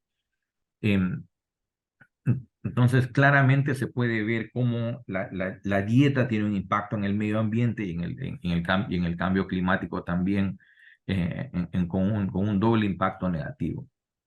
El grupo que evaluó los indicadores relacionados a la economía y finanzas relacionadas al cambio climático concluyó que hace falta un compromiso muy serio de los países para poder responder a los retos que nos impone el cambio climático. Necesitamos políticas, necesitamos acciones urgentes de adaptación para poder responder a los retos que trae el cambio climático en la salud y el bienestar de las personas. Esto es una inversión que debe ser hecha por los gobiernos, deben existir compromisos financieros transparentes y una fuerte asignación presupuestaria para poder responder estos compromisos.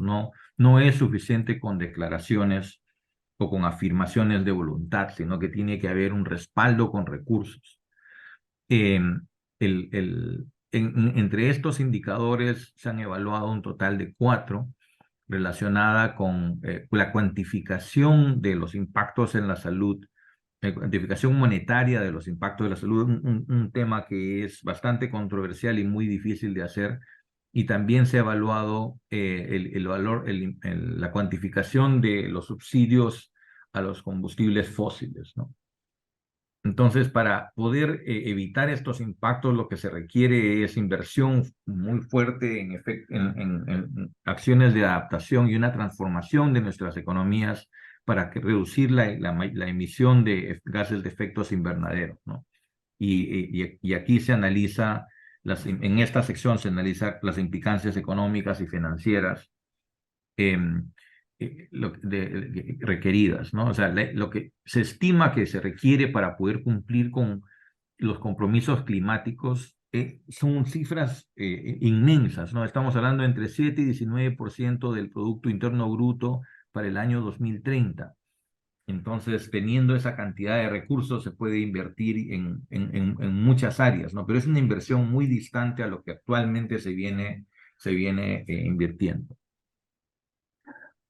Entre los indicadores evaluados, uno de los más importantes es la altísima inversión de los países en subvencionar el costo de los combustibles fósiles, ¿no? Venezuela, Bolivia, Argentina tienen un altísimo nivel de subsidios netos por unidad de carbono y representan también una alta fracción de su gasto sanitario. O sea, son gastos que podrían ser dirigidos a otras acciones que tienen un impacto más directo en la salud de las personas. Aún los subsidios netos en países como Brasil, Chile y Colombia están en el orden de 3.5 al 4%. Y los 7 países de la región han gastado casi 30 millones de subsidios en el año 2021. Entonces, es claro que las inversiones de los países tienen que cambiar y que tienen que redestinarse a propósitos más directamente relacionados a la salud de las personas. La última área, la última sección y el último grupo de trabajo del Lancet Countdown es el que corresponde al compromiso público y político. Este indicador evalúa, en el reporte del 2022, evalúa o sea, en esta área se reportan 4 indicadores mostrando las diferentes dimensiones del compromiso público y político con las áreas de la salud, en ofrecer políticas climáticas orientadas a la equidad y a cerrar las brechas que tenemos ahorita en la implementación de las respuestas al cambio climático. Estos dominios son claves. Como ustedes pueden ver, aquí hay múltiples grupos. No estamos hablando solamente de la población, estamos hablando de la comunidad científica, los gobiernos y el sector empresarial también. Entonces, hay una responsabilidad compartida en todos estos indicadores, en todos estos sectores, en responder en mostrar su compromiso y hacerse presente en el diálogo que se da al respecto de las necesidades del cambio climático. Entonces, sin pretender extenderme demasiado para no quedarnos sin tiempo, quisiera solamente dejarles 4 mensajes, los 4 mensajes centrales que nos da este reporte. Primero, que es muy claro que tenemos un impacto del cambio climático en la salud de la población sudamericana. Y es el momento de tomar medidas. O sea, si en algún momento pensábamos que no teníamos evidencia, ese momento ya pasó, la evidencia está en la mesa. y por eso los países deben aumentar su preparación para proteger a la población de los impactos del cambio climático. Para eso se debe acelerar la transición hacia un sistema de cero emisiones de carbono, un sistema balanceado, y se necesitan compromisos serios de los países en ese sentido para poder responder a los retos del cambio climático. Quiero nuevamente agradecer la oportunidad a María para poder acompañarlos hoy día en esta presentación a nombre de Estela, que es la directora del Lancet Countdown, con quien dirigimos el Centro Clima en la Universidad Cayetano, a la cual están todos invitados a participar. Es un esfuerzo multidisciplinario continuo, y también a nuestros esfuerzos de formación de capacidades al respecto, combinando con la maestría y el doctorado en epidemiología, donde muchos investigadores desarrollan su formación metodológica para después invertir en sus carreras a poder generar una respuesta al cambio climático a través de intervenciones. Muchas gracias, doctor Lescano, por su completa y reflexiva exposición. A continuación, invitamos a los ponentes presentes a pasar para conformar el panel y responder las preguntas del público, tanto del público presente como del público que está conectado vía Zoom, para iniciar una mesa de diálogo. Entonces, recordamos al público que pueden participar, tanto el público presente, como hemos dicho, así como pueden escribir por el chat las personas que se encuentren en la transmisión del Zoom.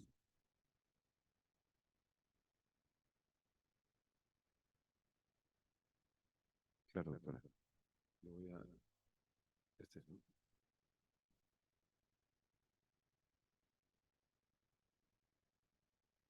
Muchas gracias a Alejandro, Willy y César, bueno, que César nos está escuchando, por estas brillantes exposiciones.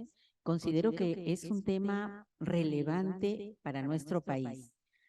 La idea de hacer este ciclo de conferencias sobre el cambio climático, el niño, el evento del niño y su impacto en todos los aspectos, fue precisamente para generar una corriente de opinión, para informar respecto de todo lo que está ocurriendo, y que me gustaría que se hicieran reuniones desde los diferentes ministerios a nivel de gobierno central, los gobiernos regionales y los gobiernos locales, para poder preparar a la población y ver cuáles serían los aspectos más importantes que se tendría que priorizar para evitar que haya efectos nefastos durante todo este problema, y que podamos tener algunas respuestas, algunas soluciones, pero sobre todo prevención. Entonces, en este sentido, me gustaría preguntarle a Willy y a Alejandro qué coordinaciones se han realizado desde la parte del desarrollo de sus investigaciones con el Ministerio de Salud, en este caso, si ha habido ya reuniones donde se les ha convocado para poder tomar medidas que sean necesarias para evitar o mitigar el efecto de del clima, del evento del niño sobre la salud. Alejandro. Gracias. Yo trabajo en control.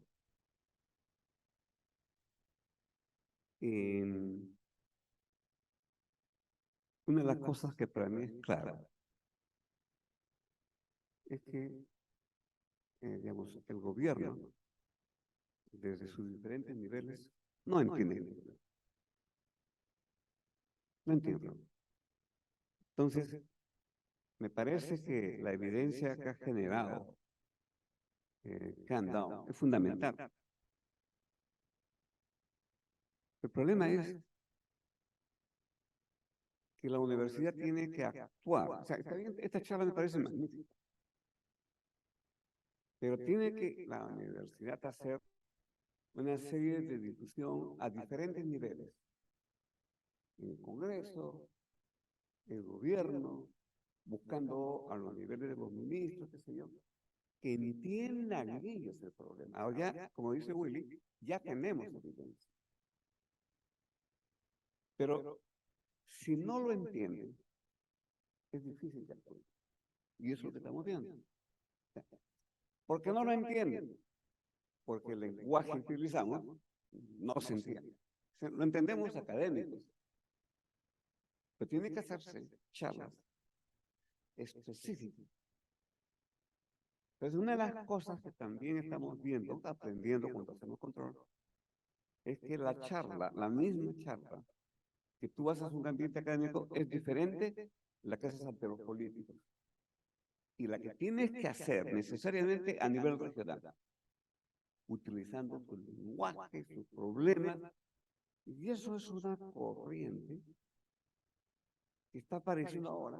Tú sabes que ahora hay esta famosa ciencia de la implementación, en donde los resultados de las investigaciones, para que se pongan en la práctica, se hace una serie de actividades y acciones. Y entonces eso requiere dinero. ¿Quién financia eso? Evidentemente, si la universidad hace un plan integrado, con diferentes niveles, se puede conseguir apoyo, por ejemplo, de las instituciones internacionales.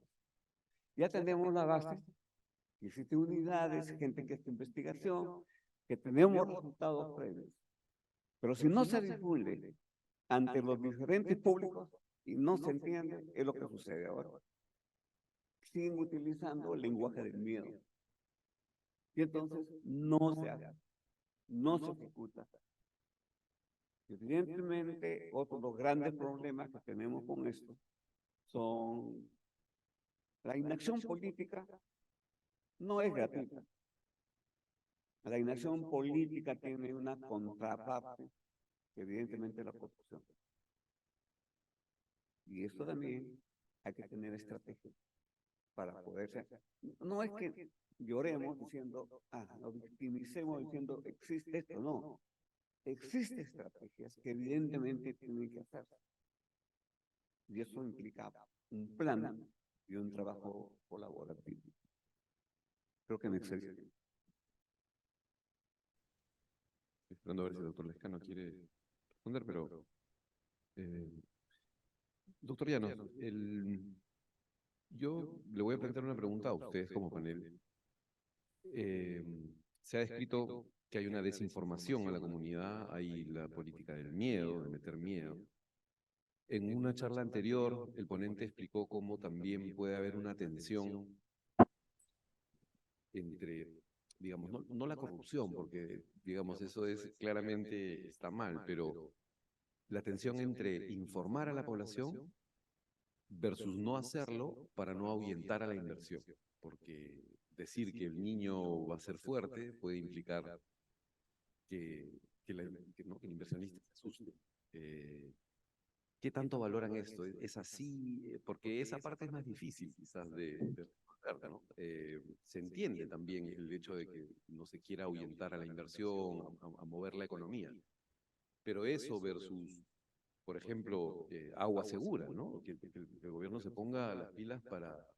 Además, agua segura se necesita con o sin niños, digamos, pero... contra temperaturas extremas, ¿no? La preparación que decía el doctor Lescano. Entonces, ¿cómo valoran esto? Mira, te voy a hacer enfático. No es cierto. Esa es otra mentira más. ¿Por qué? Porque el que invierte, que generalmente es un industrial, tiene un plan de información. Y ellos le dan información de los riesgos para invertir. Saben el riesgo por los problemas sociales, saben el riesgo de la inacción política, falta el riesgo que no se respeta la normatividad, el riesgo de la informalidad jurídica. Claro que saben. Entonces, ¿a quién vamos a asustar? La población. La población no toma la decisión, es el industrial, es la persona que tiene el dinero. y sobre todo digamos, la inversión extranjera.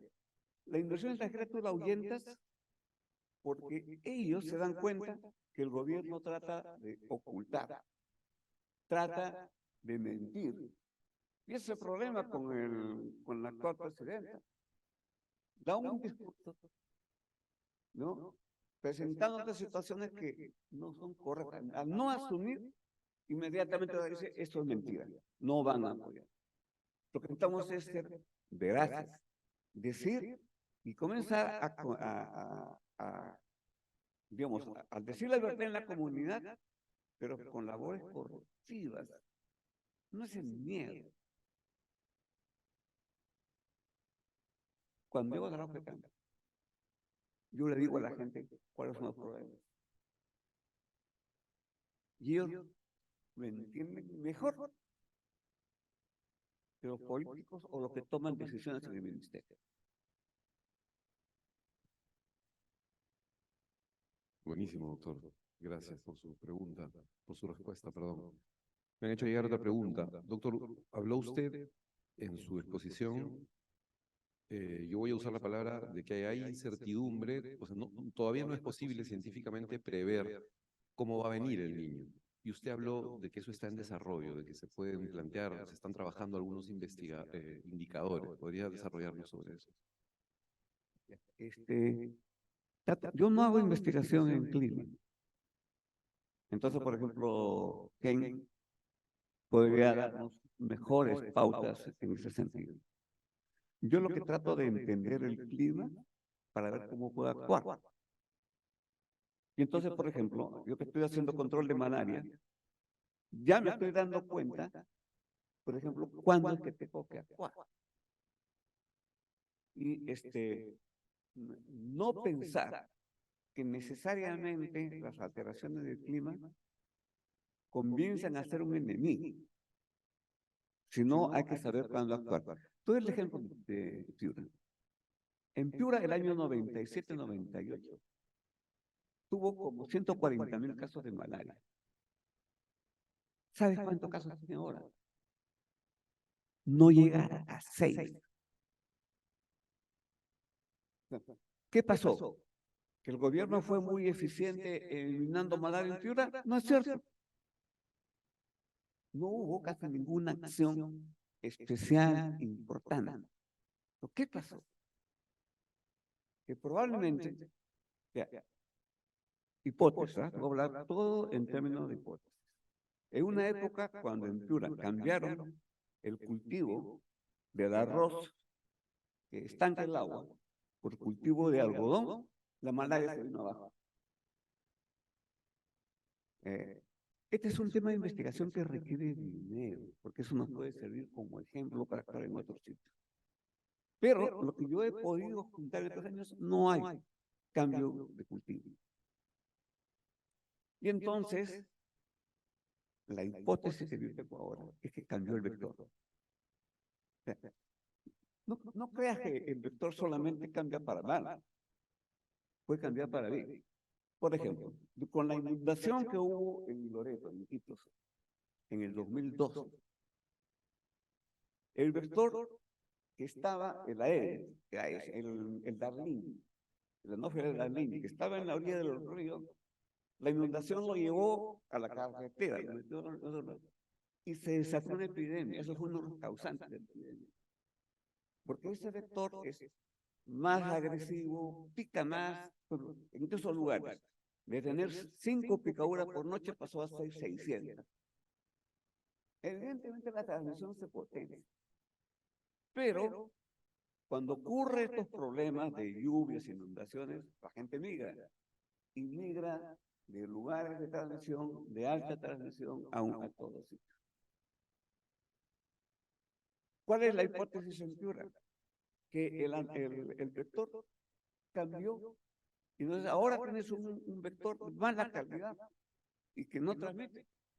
Ya nosotros lo hemos publicado y detectado en el 2010, en donde la fuerza de infección estaba cayendo, y eso se predecía que solo se iba a eliminar. Entonces, nos falta que el Estado nos dé dinero para investigar utilizar estas lecciones aprendidas para utilizar en otros sitios. Gracias. Gracias, doctor. Tenemos en el chat algunos comentarios. Y no sé si son preguntas, de repente nos pueden ayudar a verlas.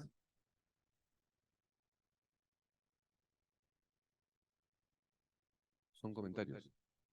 Ok.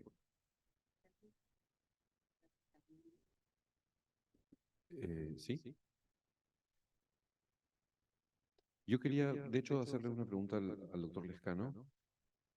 Bueno, primero manifestarle que, digamos que la presencia de Cayetano Heredia, el liderazgo que están teniendo ellos en el Lancet Countdown es notable, ¿no? Y creo que representa un orgullo para la universidad y es bueno saber que están ahí haciendo algo, ¿no? Nuestros profesores, nuestros investigadores.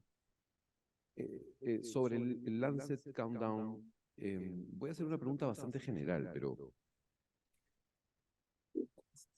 ¿cuáles serían buenas noticias de aquí a 5 años o 10 años, ¿no? ¿Qué tendría que pasar para poder decir, bueno, estas son buenas noticias, o por lo menos no son malas, ¿no?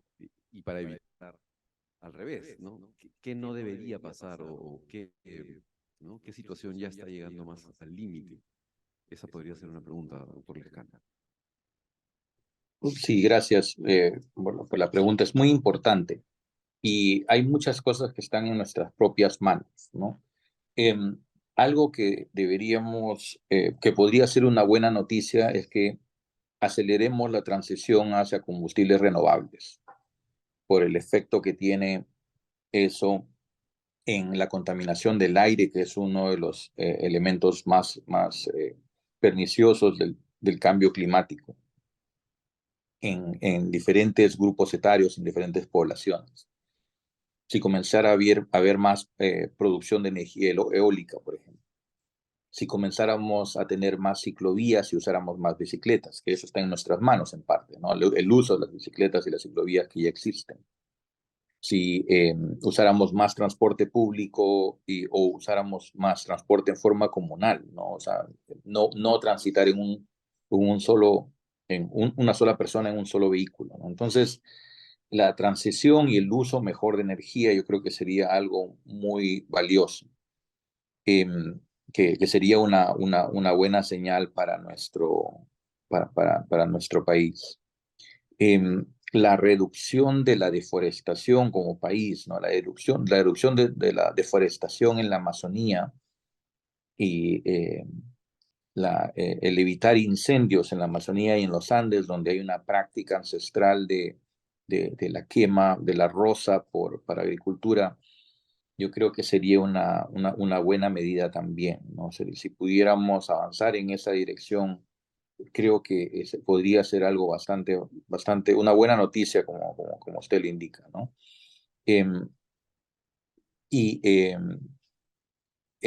Lo último punto que yo diría que está en manos de muchos de nosotros consumidores es la adaptación de nuestra dieta hacia un menor uso de alimentos que generan una gran cantidad de gases de efecto invernadero, como son las carnes rojas, ¿no? Hemos vivido en mi generación, en algunas de las previas, con la idea de que la mejor comida era la carne roja, ¿no? Tal vez hasta la industria misma nos ha vendido esa idea, pero creo que es un impacto muy grande, ¿no? Y por más que a mí y a mis hijos les guste, tratamos de moderarnos con eso y buscar consumir alimentos que vengan de fuentes más sostenibles, ¿no? Como puede ser el pescado de piscicultura u otros productos, ¿no? Y también incluyendo productos locales y productos naturales que no sean procesados o altamente procesados, nuevamente con una alto generación de gases de efecto invernadero en el trayecto. El monitoreo de estos indicadores a lo largo del tiempo nos va a permitir saber si tenemos estas buenas noticias o no. Y el uso de estos indicadores para policy briefs, como dice el doctor Llanos muy correctamente, que hay que hablarle al tomador de decisiones político en Congreso o de los ministerios en el lenguaje más adecuado. Esto nos va a permitir hacer el trabajo de abogacía que es necesario para poder lograr un impacto en el largo plazo. Perfecto. Y un aspecto adicional que yo creo que es importante, pero que por experiencia propia lo he podido identificar, es el hecho de una estructuración y canalización del agua de las lluvias. Por ejemplo, en toda la zona norte existe carencia de agua y es increíble, porque como ustedes han comentado, ha habido acumulación de agua que ha generado dengue y todo, pero no ha habido, por ejemplo, la construcción de una reserva de agua, pero de una manera adecuada, ¿no? Bien tratada, y que esa agua luego puede darse en condiciones óptimas a la población. Y también qué es lo que genera el hecho de no tener estructuras adecuadas para la canalización del agua. Es que ocurren pues estas inundaciones, ocurren la destrucción de viviendas porque construyen en zonas que ya se conoce que cada año que hay lluvias bajan los huaicos, ¿no? Y no hay una prevención. Yo creo que es mucho más económico construir estas canalizaciones, puentes, carreteras bien hechas, que el hecho de luego de estar reconstruyendo un pueblo que significa el costo en salud, el costo de la reconstrucción mismo de las viviendas, el hecho de pasar por todo ese problema de salud mental debido al enfrentamiento el haber pasado un huaico durante la noche, quedarse sin hogar, económicamente hablando, pues todo es un impacto negativo. Entonces creo que también eso pasa por un poco no sé si desidia o un poco de ceguera por parte de las autoridades de no identificar este tipo de problemas que pueden ser prevenibles y que hay otros países que pasan por lo mismo, ¿no? Tienen tormentas, tienen lluvias torrenciales, pero que están bien preparados y la población se afecta, pero mínimo, ¿no? Yo creo que también es otro aspecto que hay que contemplar, ¿no? Entonces, gracias. Bien. Entonces, bueno, creo que el mensaje está claro. Si está, si existe, hay responsabilidad de nosotros como ciudadanos, como científicos, como académicos, y a los ciudadanos, a nuestra vida cotidiana, pero también a nuestros representantes políticos, nuestra fiscalización, nuestra labor de vigilancia. Muchas gracias. De esta manera, finalizamos la cuarta edición del ciclo de charlas sobre el cambio climático, el niño y su impacto. Agradecemos al público su asistencia, tanto presencial como virtual, a todos los ponentes por compartir sus experiencias e investigaciones con todos. Buenas tardes. Gracias. Hasta luego. Gracias.